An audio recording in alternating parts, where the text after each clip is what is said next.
good morning, good afternoon, good evening, wherever you are joining us from all around the world. It's great to see so many people pouring through to be with us in January. Happy New Year. I hope you had a great Christmas and enjoyed some time off over the festive period. And thanks for being here today. It seems like a long time since we were all together in this forum. And last time it was myself under the spotlight with Paul, which was a great experience. And I hope that you were able to gain something from that. But today, I promise you, will be far more rewarded, because today, and there actually couldn't have been any better a time to position today's main theme, which is all around how do we begin? Where do we start from? Well, we start from the test. If you're not testing, you are guessing. So everything that we're about is about test-based nutrition. See what the problem is, see what the status is, and then you're empowered to make an informed choice. And we genuinely could have no better person than our very own Emmalee Gsslevik to join us today and to talk us through what the test is all about. Believe it or not, despite the fact that the test is very much the heart of what we do, particularly the balance test, it remains the number one thing that we get questions about. So people are super fascinated to know what their test means to them individually.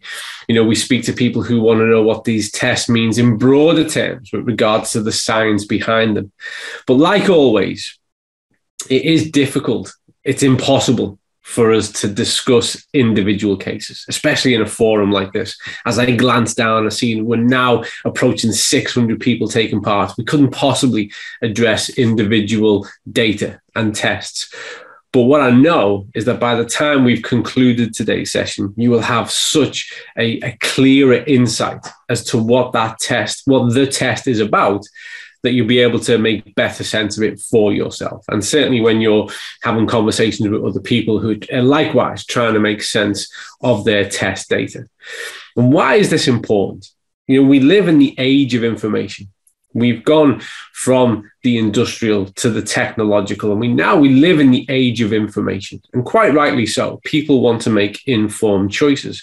And the more you know about a situation, the better equipped you are to do something about a situation. And what we realize is that health in the 21st century is nuanced. There are intricate details that really relate to the individual, and that looking at things across populations is really useful. But when it comes to making sense of it for ourselves, we need to know what matters to us. And that's why at the heart of what we do, the test will always be our guiding light. So that is enough from me. It gives me immense pleasure to bring my colleague, superstar from the product team, the incredible Emmalee, to the forefront. Emmalee, welcome. Thank you for sharing your knowledge and wisdom and insights with us today. I'll hand over to you now. Thank you, Colin. Oh, it's so nice to be back here to talk to you all, and we're going to discuss my favorite area, and that is the test and how to understand it, how we calculate the different values, and all the things that you have been thinking about, and some questions that we regularly get. I will make all of that clear for you today, and I'm going to show you a couple of pictures, and then I want to hear all of your questions and discuss more with Colin. So today we're going to discuss the test results on our database. And as you know, we have one of the largest database regarding fatty acid profiles, and that is pretty amazing. And as you know, the whole concept behind the balance oil is so closely connected to these tests. And this is why they could bring about this product and know that it actually works, and take all of the theories that they had, the researchers behind this concept, trying it out, analyzing the results, and then be able to support the blood levels of essential fatty acids. So let's start with what we are measuring, 11 different fatty acids. So that is about 98% of all of the fatty acids that we have in our blood. So it covers most of 98% of all of the fatty acids. And these are also the most important in regards to our metabolism and the cells and function and so on. So we have these 11 fatty acids in our test results, as you probably already know. And with these 11, or actually with 7 of them, we are able to calculate 6 different health indicators with different equations. And these health indicators are the omega-6 to 3 balance, and we have the omega-3 index or omega-3 level. We also have something called protection value. And we have mental strength, omega ratio, and also cell membrane fluidity. And lastly, the arachidonic acid index. But we actually have one more that we have chosen to have in one of our calculations. And I know that you probably haven't heard about it. It's a percentage of omega-6 in HUFA, highly unsaturated fatty acids. And this index is incorporated into the protection value. And I'm going to tell you all about that later. But let's start with the web page. So when you have taken a test, you will log into the web page, cincinotest.com, and you will have your result. And this is an example of a first result where you're unbalanced. This is an example of a balanced test second, or first if you are a person eating a lot of fatty fish. And here's an example of if you're semi-balanced. And what does all of this mean? If you scroll down from the first picture, you will get these detailed results. You will get results on a bar, and you're also able to learn more. And let's start with the omega-6 to 3 balance. This is a health indicator where we measure the arachidonic acid against the eicosapentaenoic acid, or EPA. And this is shown as a ratio. It means that you have you are aiming to have 3:1. So what does this mean? What is the purpose of measuring these two fatty acids? This, if you have heard my talk the last time, you recognize this. This is showing the two essential fatty acid families, the omega-3 and the omega-6 family. And at the top, you will see the parent fatty acid and the parent fatty acid of omega-6. And these, if your diet contains these parent fatty acids, they are able to transform or convert into different forms of omega-3s or omega-6. So in different steps, they are converting and are adding change to it, so it becomes these longer fatty acids. And we have some of these fatty acids that have the potential to make themselves into something called eicosanoids. And these are things that will help in different ways in your immune system, for example. And we see the ones that are marked in the green have this less inflammatory or even anti-inflammatory potential. And we have one omega-6 as well that have this. But the EPA and DHA are the ones. DHA have more of the resolving of inflammation, whereas the EPA has this less inflammatory or anti-inflammatory potential. Whereas the arachidonic acid has the more inflammatory, the stronger reaction, the lingering of inflammation. So before this was known, that it is especially EPA and arachidonic acid that has this biggest potential of being involved in the inflammatory response. Before this knowledge, researchers were measuring the whole omega-3 family against the whole omega-6 family. And sometimes we get questions on why don't you use all of the omega-3 fatty acids when you make this balance calculation.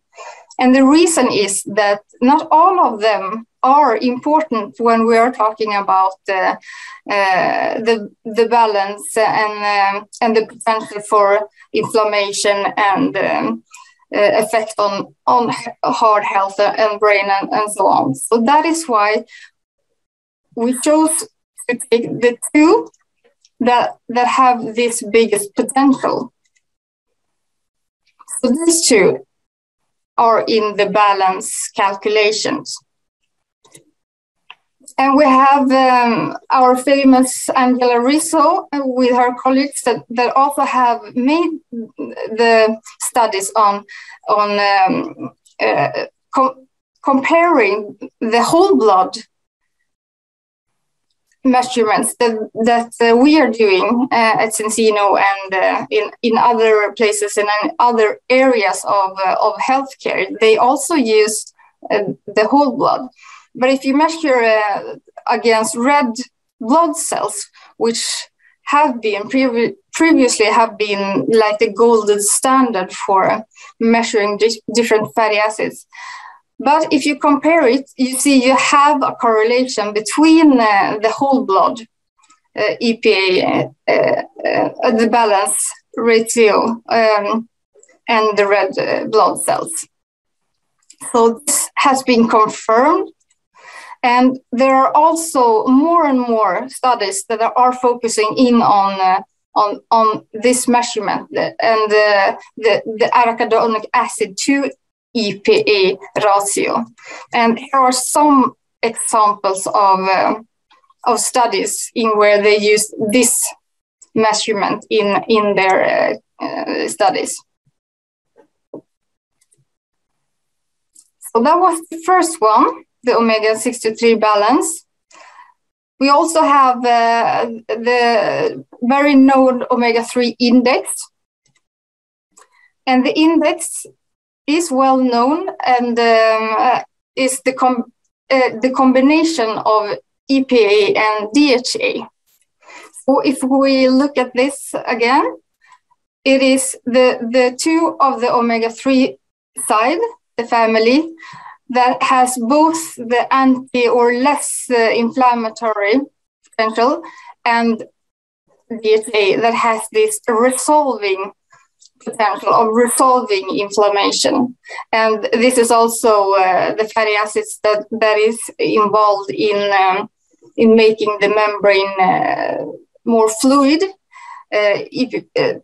EPA also have that function, but DHA are more involved in making our cell membranes fluid. And it is also the fatty acids that we have most of in the brain. So these two are the combination that you measure when you talk about omega-3 index or omega-3 level. And what is the difference between index and level? And the index is a measurement of EPA and DHA in red blood cells. And that is something that have been known or created by the William Harris and his colleagues. So this is a well-known indicator that have been also been measured and correlates with whole blood. And since we are measuring the omega-3 index in whole blood, and it's not only the red blood cells, we often call it the omega-3 level.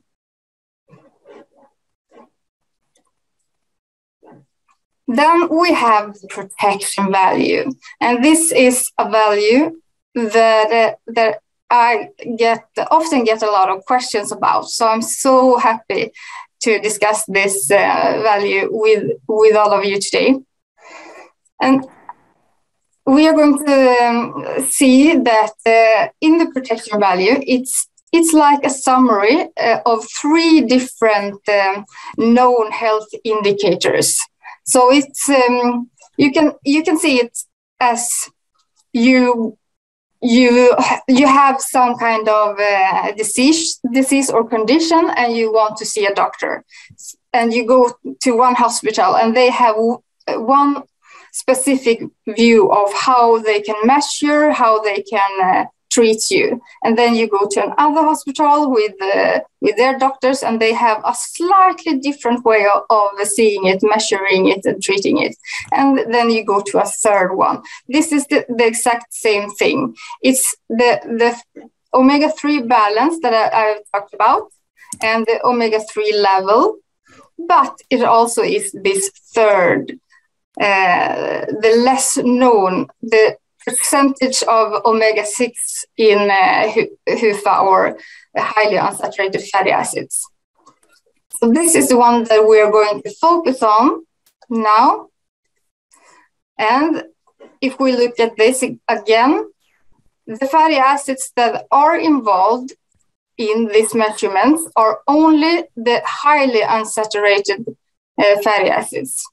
And these are the ones that have 20 and more than 4 double bonds. And you can see in this picture, we don't have this one, ETA, for example. And this is because this one is not in this calculation. You can see the calculation above, because this one don't have any known or known of this inflammatory potential or anti-inflammatory potential. So the ones that are important for our health and for the function of our cells is in this calculation. So you measure how much of the omega-6 HUFA, or I'm going to say it in the Swedish version, HUFA, how much of the omega-6 HUFA is of all of the HUFA fatty acids. So the percentage of omega-6 HUFA in total HUFA. That is the calculation.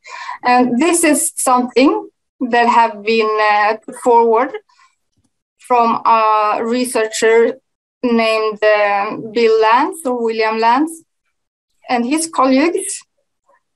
And according to his research, and also many others that use this measurement and think that this is one of the best measurement to predict mortality in heart attacks and other cardiovascular diseases.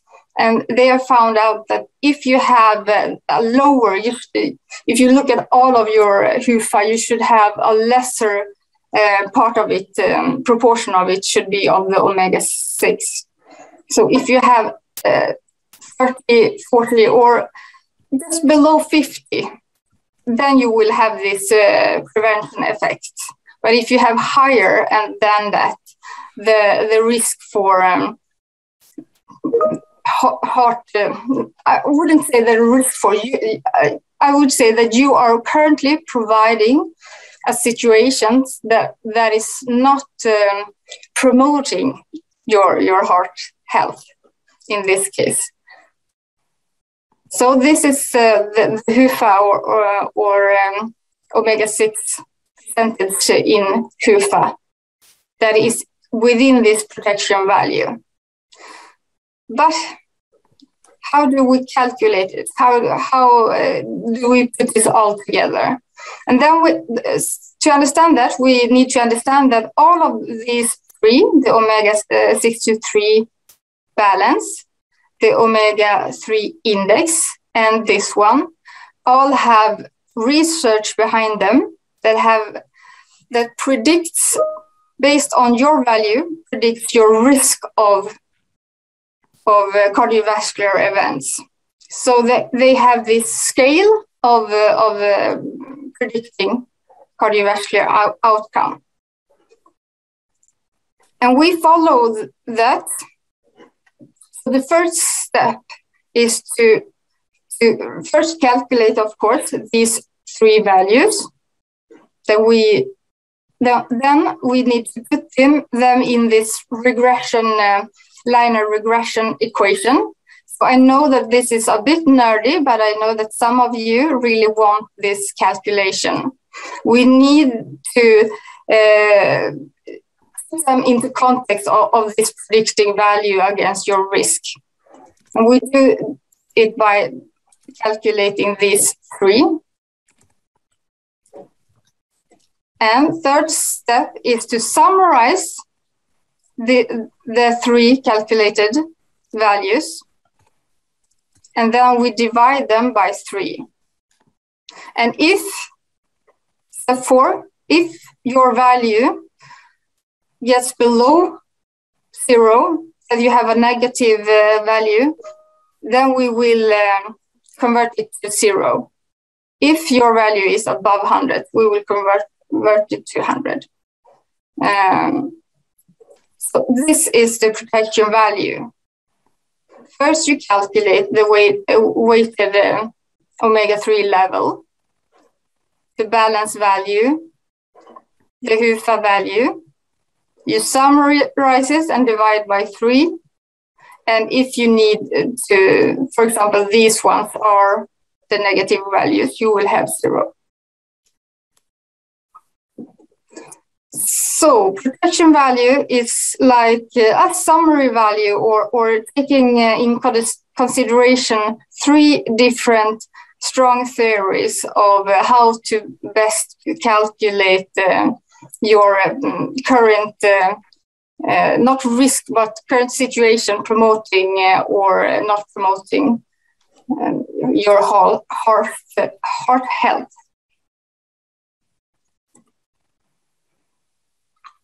And we also have the other health indicators. And I will not go as much into detail with these ones, but we have the mental strength omega ratio. And what does that mean? It's similar to the balance value. The balance value, we have the arachidonic acid and the EPA, but now we take in consideration the DHA. And as I said, the DHA is a very important fatty acid in your brain development, and there are a lot of research that are focusing on DHA in terms of different conditions or just it is something that will be in research in regard to depression and other mental conditions, but I don't mean that that this will necessarily make you well from all of these things, but this is something that are important and something to take in consideration, that researchers take into considerations today when they are measuring different mental or mood states. So with these two together, you get a ratio to say something about your current condition or how you provide your body to be able to be strong against these situations. And then we have the cell membrane fluidity. The cell membrane fluidity is something that we need to talk more about. Perhaps I will go more into detail with this indicator the next time. Because since you know why we are talking about omega-3 and why we are measuring essential fatty acids, it's because of the importance that they have in our cell membranes. They are the protective surface around our cells. And regarding on our diet and also our situation, what we need, the body will incorporate the fatty acids from our diet, and also the body is also able actually to create some of the fats by themselves, not all of them, not the essential fatty acids. But for example, the saturated fatty acids. We get a lot of fatty acid, saturated fatty acids from our diet, but we also are able to make them within our body if we need to have more to put into our cell membrane or to use as fuel or and so on. But the thing is that what you have in your diet will affect the composition of the types of fats that you have in your cell membranes. And if you have, let's say, a lot of saturated fatty acids, you will have cell membranes that is not that fluid. It will be more rigid, I believe the word is. But if you have more of the essential fatty acids that are long, that are crooked because of the double bonds, they will take up more space in the cell membrane and make room for nutrition to go through the cell membrane. It will make a situation where all of your receptors that receive messages from other areas of your body. These receptors will be able to move around in your cell membrane to be more fluid. And all of this will just make your cells function better and in the way they are supposed to function. So by measuring how much of the saturated fatty acids in relations to the unsaturated, the polyunsaturated, the long-chain fatty acids, we can get an indicator of your cell membrane fluidity potential. And the last indicator is the arachidonic acid fatty acids, only that one in an index. So that is only the AA, the arachidonic acid. And why do we have this fatty acid and not the other ones? And this is because arachidonic acid is actually a really important fatty acid. And many believe that that omega-6 fatty acids, and especially arachidonic acid, is something that is bad for us. That the only purpose is to make negative inflammation that will hurt us. But that is, as most of you, of course, in this chat room knows, arachidonic acid and inflammation is so important for us. We will not survive long if we don't if we're not able to have this inflammation response, because we need inflammation in order for the immune system to be able to move around and go through different cell layers. So inflammation is good. Arachidonic acid is important in our cells and in different responses within our body. So if we have too much, it could be a situation in where the potential of having strong inflammatory reaction and especially lingering inflammatory responses. But if you have too little, it could also be problematic, since your cells need them, and also for a lot of other function, not only the inflammatory response, but it also has a function within our cell walls and manage how the arteries are dilating or the opposite when they become smaller, and that is a way for the body to regulate the blood flow. So this is something that is important. So if you have, for example, a perfect balance, but your arachidonic acid level is very low, and that means that probably your index is lower than is recommended. That is something to notice and to think about if you need to increase arachidonic acid, or actually we see that people taking the balance oil, if they have a too low arachidonic acid, actually will get within the green.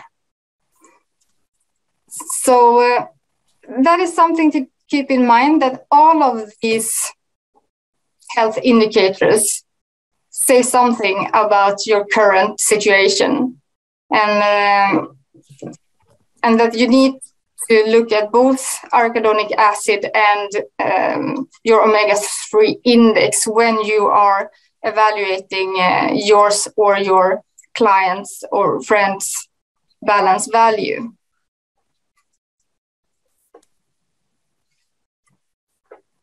And this is something that you can find also, because a lot of you that are really interested in what these measures mean. This is not something that that all people are interested in, of course, but we have your values, the fatty acid, the detailed fatty acid table, so you can see your exact values and also compare your values against a target value that's from it's from a group of balanced people.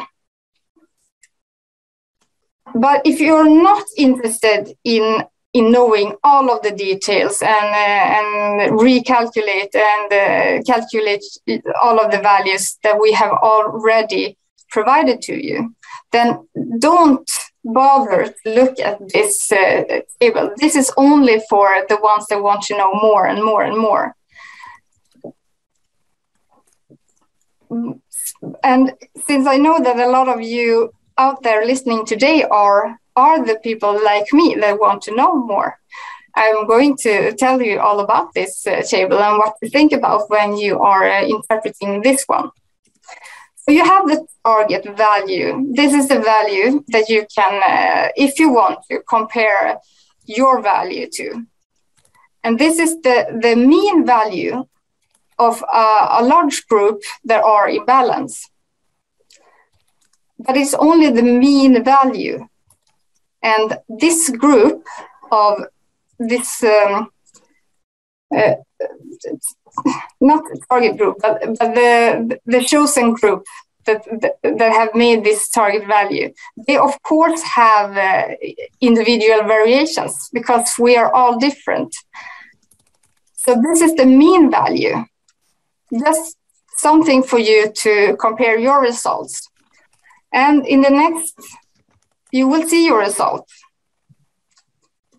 And we will have the deviation, how much more or less your value is from the target value. And in this case, 3.25 above. But that doesn't say so much, since if you can see further down you have also a difference down here of something on 3. And you could believe that this is of equal size that you are. This is negative, but you understand what I mean. But since these fatty acids are low from the beginning, it has a bigger impact. So here you will see the deviation in percentages. So this is the one that I like to look at, not the deviation. This is just if you don't want to calculate this in your head, the differences, you will see the deviation in percentages. And what more to think about when you look at this, for the ones that want to know more. For example, this one, the saturated fatty acids. If you have, for example, this one is 3.9% above, is this something that you need to think about, to modify? No, you don't need to modify something that is so close to the target value. This one, perhaps you could see it's above 10% in variation or deviation. Maybe this could be a sign that you have lower of the essential fatty acid or the omega-3 fatty acids. So we just need to look further down. We come to the omega-9 fatty acid, the monounsaturated fatty acid. And this has a small deviation. Sometimes this is high. And I have people that ask me if this is a good or bad sign. And let's talk about that right away, because oleic acid is one of the fatty acids that the body can produce. If you need it, the body can produce it and incorporate it in their cell membranes. And you can also get it from diet. From example, olive oil. It's an excellent source of oleic acid. And this monounsaturated omega-9 fatty acid is something that is good for you, that health professionals are urging you to decrease your saturated fatty acids, decrease saturated and increase unsaturated fatty acids, for example, with this one. The thing is, so this is a good fatty acid. The thing is, if you have essential fatty acid deficiency, that you have too low of omega-3 and also omega-6, the body can start to produce extra omega-9, because omega-9 can, in a second step, turn into a fatty acid that will have some of the same or similar function as the essential fatty acids. So this is the body's way to just help your body from not having the essential fatty acids. But of course, the best option is to have the omega-3 fatty acids. So if you have an increase, my first thought is either it is because the measurements were within 6 hours that you had a meal containing oleic acid, for example, taking the balance oil products. Also, that could be a sign that the balance oil works and that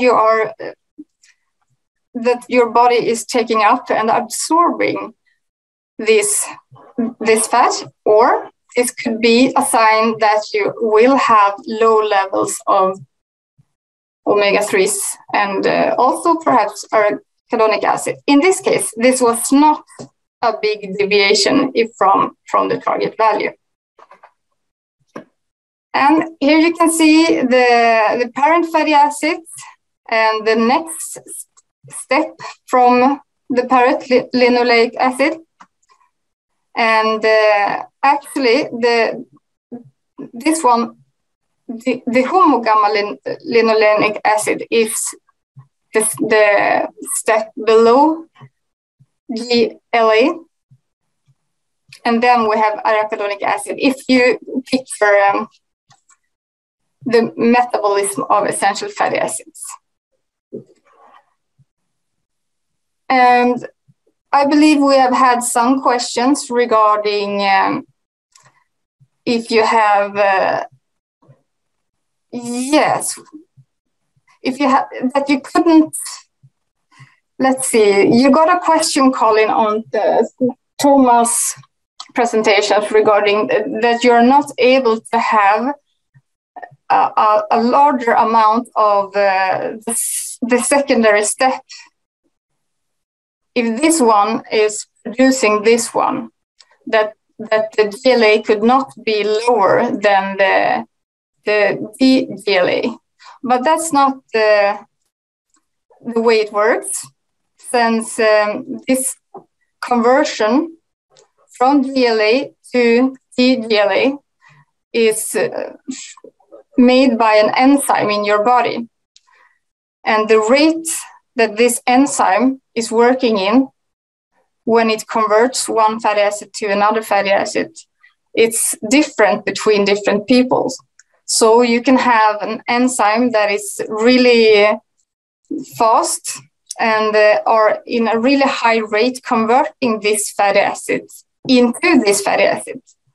So and this fatty acid is accumulating, then you will have a higher than the previous.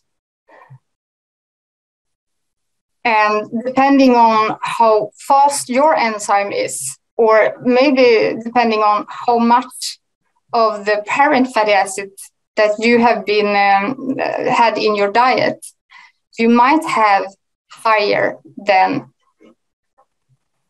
the target value, like in this case. And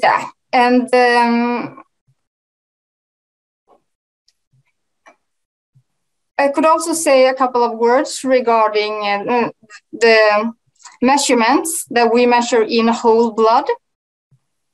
And because some people have asked me if it's any difference if you take the test on the morning or if you have been eating. And I believe this will be more easy to understand if you look at these pictures of the whole blood that we are measuring and the departments or areas within your body that you have the fatty acids. Your blood can be divided into the plasma and the red blood cells. These two are the different areas where you can measure fatty acids, but also in whole blood. And plasma, when you measure fats in the plasma, you are measuring the short-term dietary intake of different fats. And if you measure them within red blood cells, you are measuring the long-term diet. Since the fatty acids have been incorporated into the red blood cells membranes. Red blood cells are also a form of tissue. And with the help of a picture that are showing us the different compartments or tools that you can gather within your body. we're going to look at this side, only the fat side. So when you eat, you will have fats within the blood and that circulates within your body, and these fats will be traveling to different tissues and accumulate in different places and also become fat stores. So if you have a meal before you take the blood test, you will have some variations from the meal that you ate, because all of this are from the food that you have been eating. And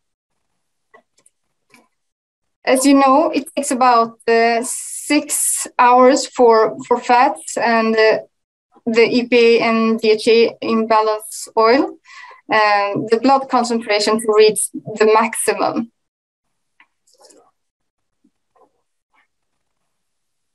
So if you take the test within these hours, you could have a variation depending on how low or high your current omega index is.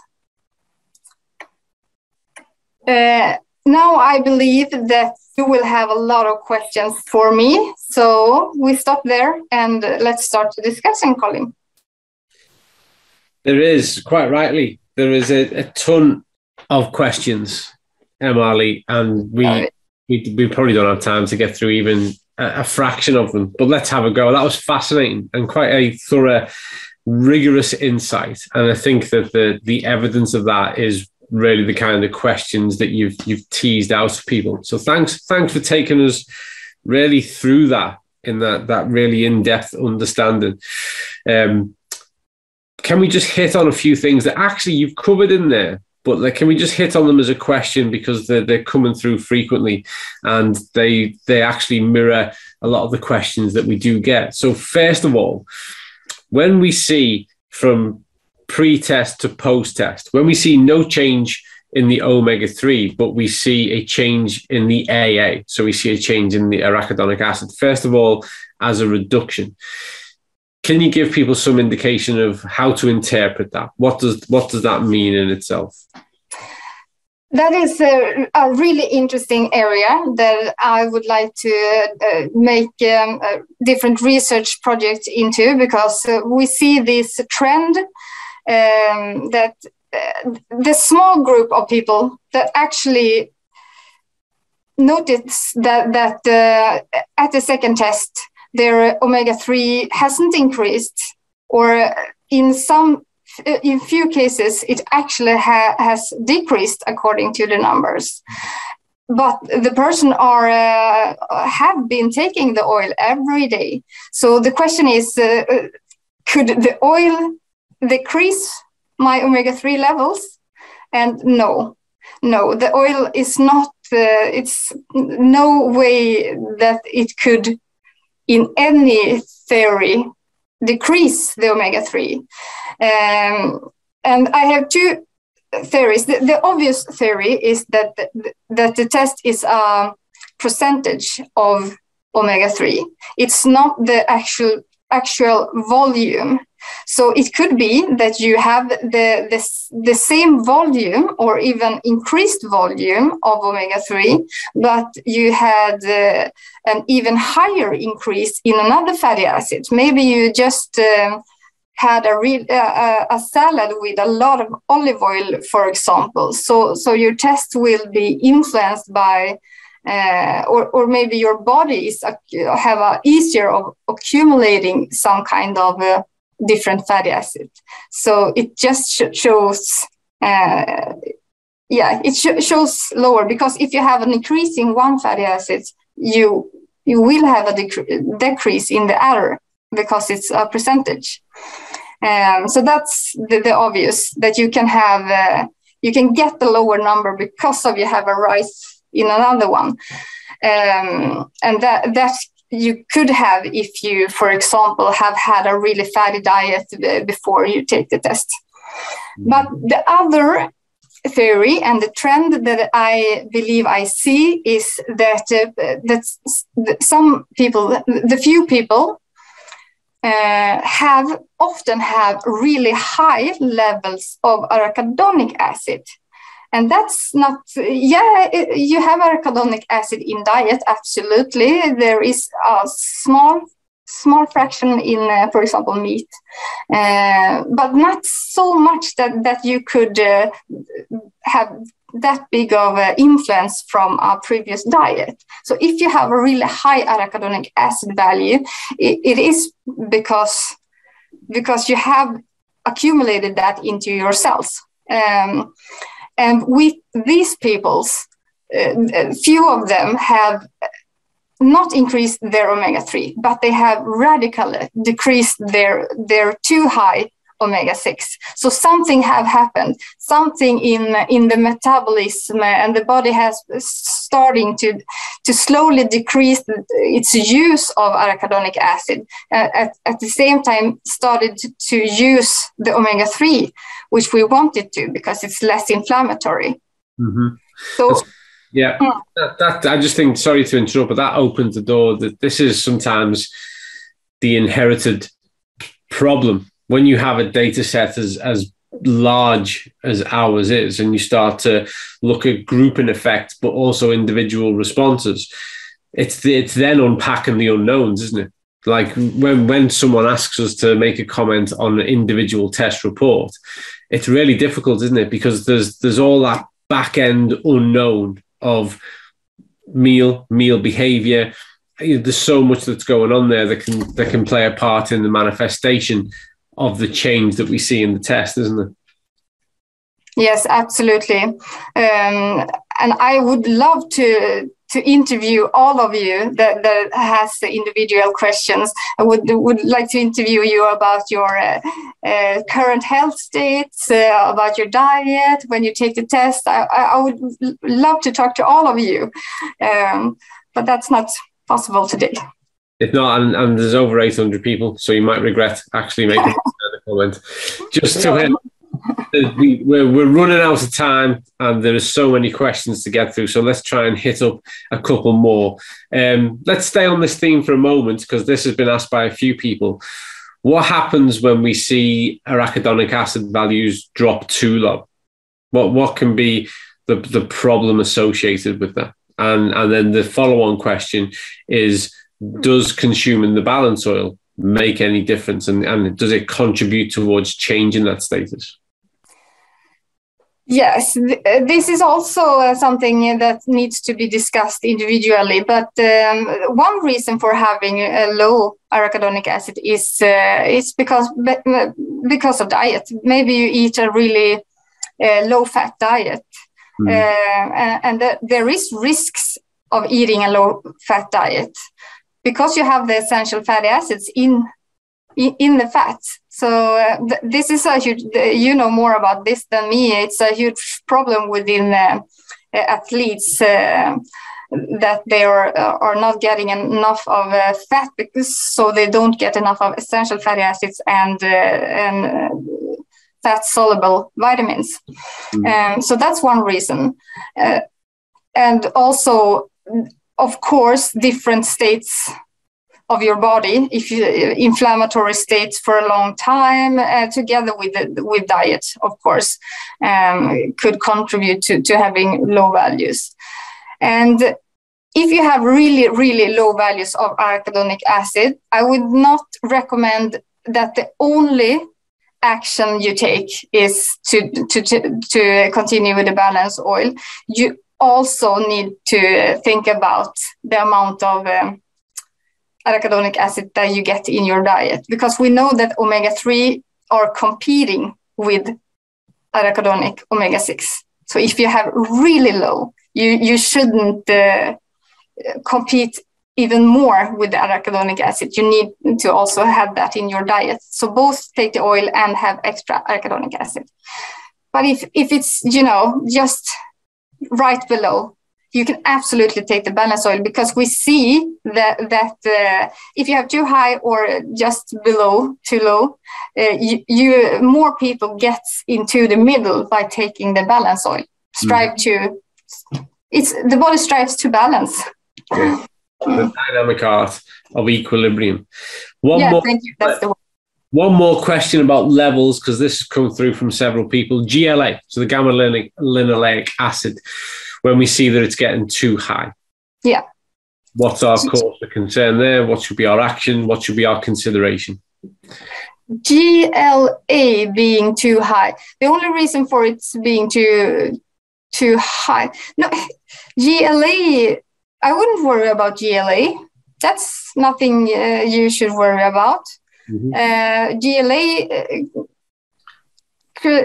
no, don't think about that, because that could be converted into DGLA, and DGLA actually have a lot of positive anti-inflammatory, antioxidant properties that you like. For example, in the vegan oil, we need to have extra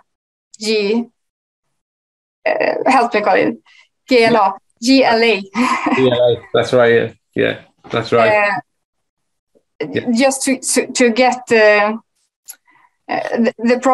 process of having DGLA. So focus on the other fatty acids, and also having high could be a sign that you are eating too much of the LA. Good. Thank you for picking that one up. I think we've got time for maybe two more questions. One I'm going to ask, because it's far more general and this comes across a lot. Erythrocytes, the red blood cell, measuring these things, 4-month life expectancy, 120 days. What can this really tell us about our health status? Good question. And that is something that you should be really thorough about. That this is, I used the word potential today. I hadn't planned of using that word, but that was what I used today. It's like this is telling you only what you are. The state is. How can I explain this in English? It's not.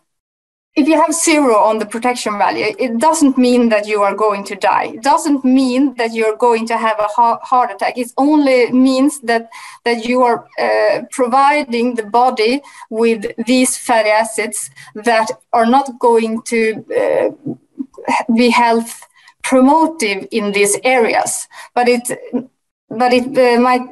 other aspects that come into your body and will create the disease. That has nothing to do with the results. Maybe you have had a lot of cardiovascular risk factors in your body, and on top of that, haven't had the protective factors of omega-3 for a long time, or you're haven't had any exposure to those. So that's just, it tells you how you are promoting the body to have the normal functions right now. And you can change that. That's right. And I just add to that, it's a dynamic status. So actually that 120 days after 4 months is really useful, because it's giving you an insight with regards to the change that takes place over time and your nutritional behavior and how it's influencing what's happening at a cellular level. So that's really the strength of it, is it's dynamic and it's giving you that updated insight. We're just on the hour. So I think we need to stop it there. I could just keep asking you questions for the next hour, and they're continuing to come through. But I think actually the great thing about these sessions being recorded is that people can go back and access it and take a pen and a pad of paper out and take your own time to go through it, because I listened intently throughout. There was so much rich information and consideration of the analysis and the feedback in there to be had, that it would serve you well to go back through, to do that in your own time, make notes, and really consolidate your learning around that, because Emmalee, what you shared with us was a real rich, valuable insight. Thank you very much for your expertise, your time, the sharing of your knowledge. We really do appreciate it. I think that this actually is going to provide something of a really asset, a tool, a really useful tool for people to go back to and really clarify and galvanize their understanding of what the test procedure is all about. So let's wrap it up. Thank you, Emmalee. Thank you. Thank you. Thank all of you for taking this, sharing this hour with us. Thank all of you for being on the front line, making a huge, phenomenal change to health all around the world. Never lose sight of that. What you do is incredible. You work to make the world a better place. You know, you're giving people a better way of living. It's phenomenal. We can't thank you enough. We work hard on our part to arm you to have the tools to do that. But what you do makes all the difference. So stay well. We will see you all next month. Date and time to be confirmed. In the next meetings of minds, we'll bring in a new guest to share more information and insight with you. Until then, stay well, be well, and we look forward to seeing you then. Thanks again, Emmalee. Enjoy the rest of your day, evening, wherever you're at. All the best. See you soon.